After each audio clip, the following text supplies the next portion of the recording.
Good evening. मैं doctor Pallavi Chaudhary, नवजात शिशु एवं बाल रोग विशेषज्ञ। आज हम बात करेंगे एलर्जी और एलर्जिक रिएक्शन से कैसे बचा जाए। अगर आपको मेरी वीडियो पसंद आए तो please like and subscribe my channel. एक बच्चे की नींव गर्भावस्था में रखी जाती है, तो यह ज़रूरी है कि जब माँ प्रेग्नेंट हो तो स्वस्थ आहार लें और आहार में विविधता हो। हर तरह की चीज़ जो स्वास्थ्यवर्धक हो, माँ अपने खाने में शामिल करे। अभी तक किसी भी अध्ययन में यह साबित नहीं हुआ है कि किसी भी प्रकार का सप्लीमेंट लेने से या खाने में किसी चीज़ में परहेज करने से बच्चे को एलर्जी से बचाया जा सकता है। तो स्वस्थ आहार लें और आहार में आपकी वैरायटी हो, हर तरह की जो चीज़ स्वास्थ्यवर्धक है उसको अपने खाने में शामिल करें। एक बार बच्चा पैदा होने के बाद 6 महीने तक उसे अपना स्तनपान कराएं। अगर किसी कारणवश आप स्तनपान नहीं करवा पाते हैं तो हाइपो एलर्जेनिक फार्मूला मिल्क आते हैं, अपने पीडियाट्रिशियन से कंसल्ट करके उन फार्मूला मिल्क को आप यूज़ कर सकते हैं। जैसे ही बच्चा 6 महीने से बड़ा हो जाता है और आप उसे ऊपर की चीज़ें उसके खाने में शामिल करते हैं, तो उसे हर तरह की चीज़ खाने में दें।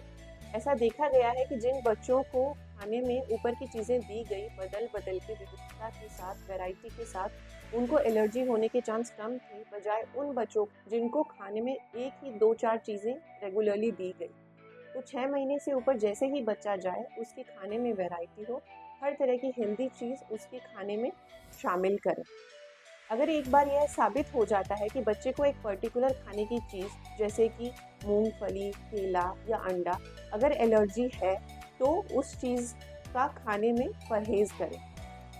अगर तो आपको नाक की एलर्जी है या फेफड़ों की एलर्जी है या श्वास नली की एलर्जी है, ऐसी स्थिति में धूल से परहेज़ करें।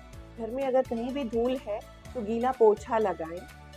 कारपेट गलीचे का यूज़ कम से कम हो घर में, अगर है तो उसे वैक्यूम क्लीनर से साफ़ किया जाए। वैक्यूम क्लीनर का फ़िल्टर सप्ताह में 1 बार चेंज ज़रूर किया जाए।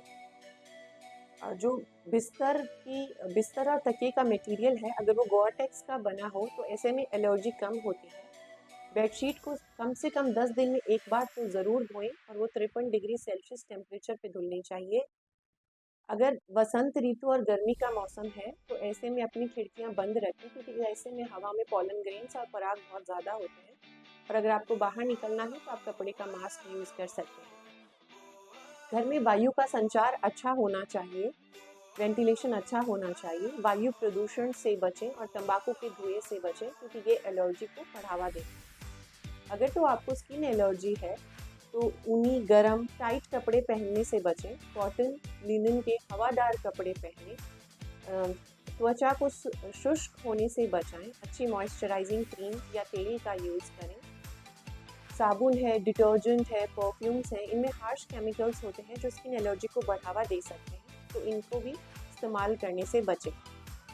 अगर आँखों की एलर्जी है और अगर ये साबित हो गया है कि उस पर्टिकुलर एलर्जन से एलर्जी है, तो उससे बचें। आप बाहर निकलें तो गॉगल्स यूज़ कर सकते हैं। ठंडा सेक करें, ठंडे पानी से आँखों को धोएं।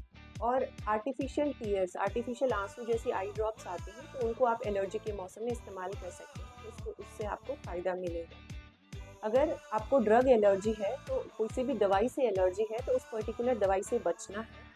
आप उसका एक कार्ड बनवा लें कि आपको उस पर्टिकुलर दवाई से एलर्जी है। जब भी आप कहीं किसी डॉक्टर के पास जाएँ, कंसल्ट करें, तो वो कार्ड उन डॉक्टर साहब को ज़रूर दिखाएँ कि आप उससे एलर्जिक हैं। अगर आपको किसी इंसेक्ट या कीड़े के काटने से एलर्जी है, तो जब भी आप गार्डन में जाएँ या पार्क में जाएँ तो परफ्यूम वगैरह यूज़ नहीं करें, क्योंकि ये कीड़ों को, इंसेक्ट्स को आकर्षित करते हैं।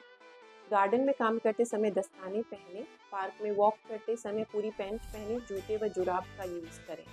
अगर आपको कीड़ा काटता है तो तुरंत नज़दीकी हॉस्पिटल से संपर्क करें। अगर आपके बच्चे को किसी पर्टिकुलर चीज़ से एलर्जी है, यह साबित हो गया है कि बच्चा उस पर्टिकुलर चीज़ से एलर्जिक है, तो उसके स्कूल में और डे केयर में कठोरता से इसकी सूचना दें। उनको बताएं कि इस पर्टिकुलर चीज़ से बच्चे को एलर्जी है, और थोड़े से भी लक्षण आते ही तुरंत उसे आपको सूचना करें या नज़दीकी हॉस्पिटल में लें। अगर आपको सन एलर्जी है, सूरज से एलर्जी है, तो धूप में सनस्क्रीन का यूज़ करें और मास्क पहनें और ढके हुए कपड़े पहने, हाथ पैर को कवर करने वाले। अगर आपको एलर्जी है तो 50 से 60% चांस है कि आपके बच्चों को भी एलर्जी हो सकती है। तो ऐसे में रोएदार पालतू जानवर घर में ना हो, फर्ड पेट्स नहीं हो, क्योंकि वो एलर्जी को बढ़ावा देते हैं। और सॉफ्ट टॉयज़ जो होते हैं, हम कॉमनली ले आते हैं बच्चों के लिए, तो ऐसे ही सॉफ्ट टॉयज़ ही यूज़ करें जिन्हें धोया जा सके या क्लीन किया जा सके। उनके बिस्तर में और पालने में जो सॉफ्ट टॉयज़ हैं वो भी एक एलर्जी का कारण हो सकते हैं। मैं अपनी अगली वीडियो में बात करूँगी कि जो कॉमन एलर्जीज़ हैं उसकी क्या कॉमन दवाइयाँ हैं, क्या इलाज अवेलेबल है, वो मैं अपनी नेक्स्ट वीडियो में डिस्कस करूँगी। अगर आपको मेरी वीडियो अच्छी लगी तो please like and subscribe my channel. Thank you.